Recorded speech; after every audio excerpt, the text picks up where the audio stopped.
Inona moa zany no tena lesoko raha ohatra ka tsy misy an'ireto ankizy nahazo formation reto amin'ny sehatra ara-barotra na iraisam-pirenena na io moa zany miasa rehetra zany a dia mitovy hoe miasa rehetra zay ataontsika anareo journaliste zao a nisy fianarana nataonareo nisy fiofahana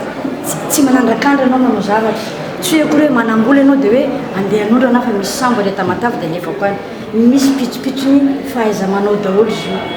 ary efa betsaka mivoamafy sady very vola maro a no very fotoana nefa raha ohatra ka fantanao hoe manaona moa zany transit zany manaona moa zany douane zany manaona moa zany transport maritime sy transport terrestre sy manaona daholo ny fandefasana zavatra amin'ireny zany hoe mila fanohanana ara-pahalalana kokoa zany ara-teknika ny varotra fa tsy arakaraka ny mahavarotra azy resana hoe tia ny vola dia tia ny entana fa misy fahaiza-manao izy io io fahaiza-manao io zany a no ampianary ny ministère mivarotra karazany fandray anjara briky amin'ny matokona andraikitra ny sehitry ny varotra azy voany eto Madagasikara mahana teknisianina izy teknisianina ambony mianatra mikasika ny varotra afaka manampy ny